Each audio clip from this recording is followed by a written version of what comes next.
다 같이 사도신경으로 신앙 고백하심으로 11월 19일 토요일 아침 예배를 하나님께 드립니다. 나는 전능하신 아버지 하나님, 천지의 창조주를 믿습니다. 나는 그의 유일하신 아들, 우리 주 예수 그리스도를 믿습니다. 그는 성령으로 잉태되어 동정녀 마리아에게서 나시고 본디오 빌라도에게 고난을 받아 십자가에 못 박혀 죽으시고 장사된 지 사흘 만에 죽은 자 가운데서 다시 살아나셨으며 하늘에 오르시어 전능하신 아버지 하나님 우편에 앉아 계시다가 거기로부터 살아있는 자와 죽은 자를 심판하러 오십니다. 나는 성령을 믿으며 거룩한 공교회와 성도의 교제와 죄를 용서받는 것과 몸의 부활과 영생을 믿습니다. 아멘.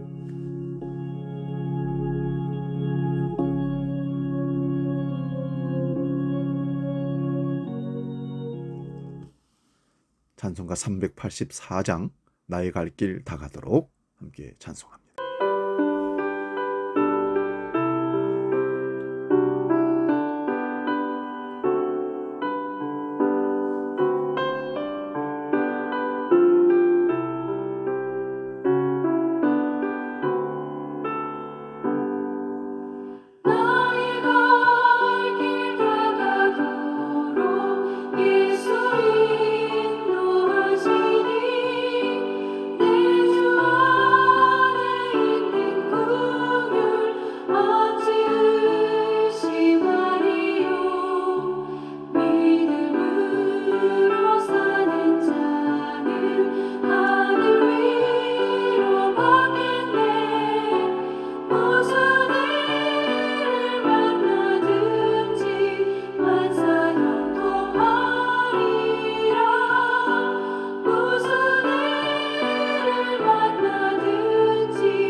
오늘 아침 우리에게 주시는 하나님 말씀은 신약성경 요한복음 13장 1절 한 절만 보겠습니다.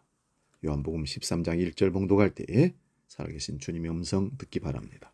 봉독합니다. 유월절 전에 예수께서 자기가 세상을 떠나 아버지께로 돌아가실 때가 이른 줄 아시고 세상에 있는 자기 사람들을 사랑하시되 끝까지 사랑하시니라. 아멘. 오늘 봉독에 올린 말씀으로 끝까지라는 제목으로 말씀을 상고합니다.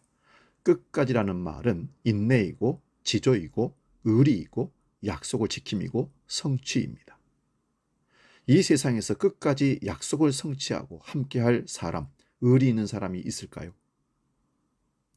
우리 주님밖에는 없습니다.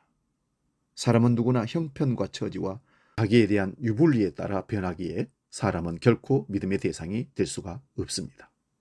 너 그럴 줄 몰랐다 아니라 너 그럴 줄 알았다라고 바뀌어야 됩니다. 절대 나는 안 그러는 사람이라고 하면서 믿으라고 합니다. 그러나 그 사람이 가장 이기적이고 가장 먼저 변질될 수 있는 사람인 것을 기억해야 됩니다. 에이미 워너라는 사람이 가난하고 열악한 환경에서 자라난 카이오 섬의 아이들이 자라서 문제가 될 것이라고 가정을 하고 실험을 시작하는데 이상한 결과가 등장합니다.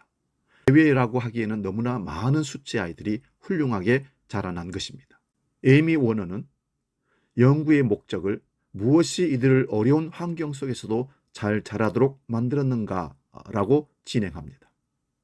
그리고 환경이나 어려움을 극복하는 내적인 능력을 회복 탄성력이라고 명명하면서 연구를 합니다.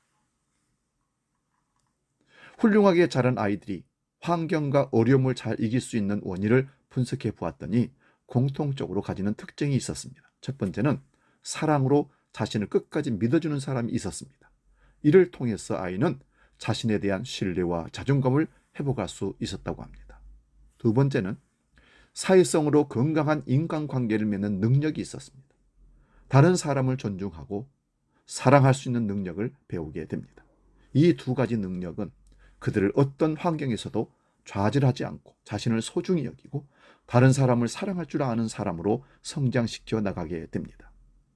어려움이 찾아와도 다시 자신의 자리로 회복할 수 있는 회복 탄성력이 강한 아이들로 자라난 것입니다.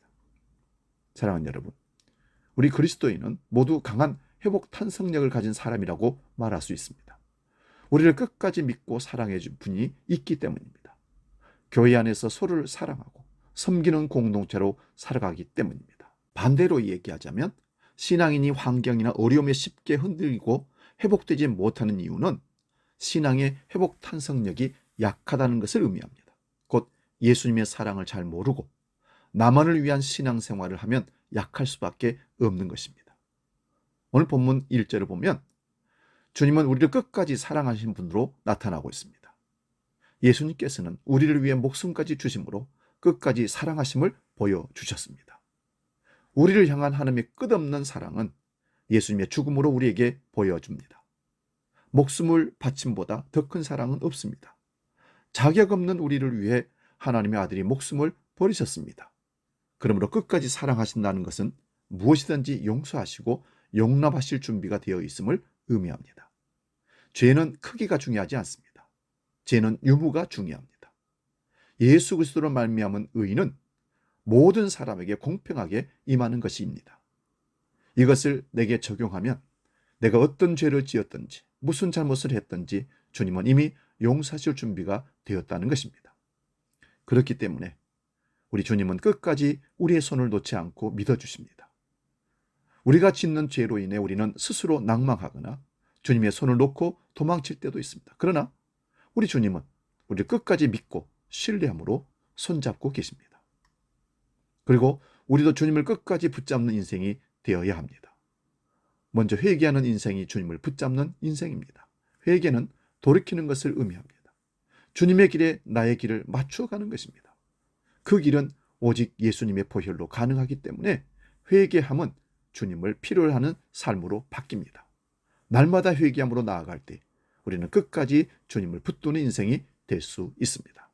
또한 소망을 하나님 앞에 두는 인생이 주님을 붙잡는 인생이 됩니다.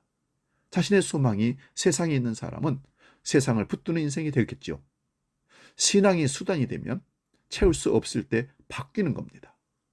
자신의 소망을 하나님에 두는 인생은 하나님의 도우심을 구하는 삶을 살게 되고 끝까지 하나님을 붙드는 인생으로 삽니다.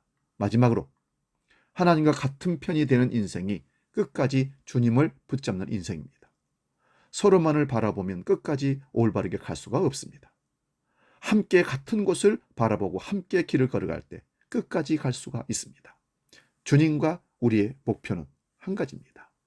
천국입니다. 영생입니다. 십자가입니다. 하나님을 끝까지 붙잡는 사람은 하나님의 마음을 품고 하나님의 눈으로 세상을 바라보고 하나님의 손과 발이 되어 그 길을 이루어가는 사람입니다. 우리를 끝까지 사랑하시는 예수 그리스도의 사랑을 마음 깊이 간직하고 우리도 끝까지 주님을 붙들고 주님과 함께하는 귀한 그리스도인이 되시기를 주의 이름으로 축원드립니다. 기도하겠습니다.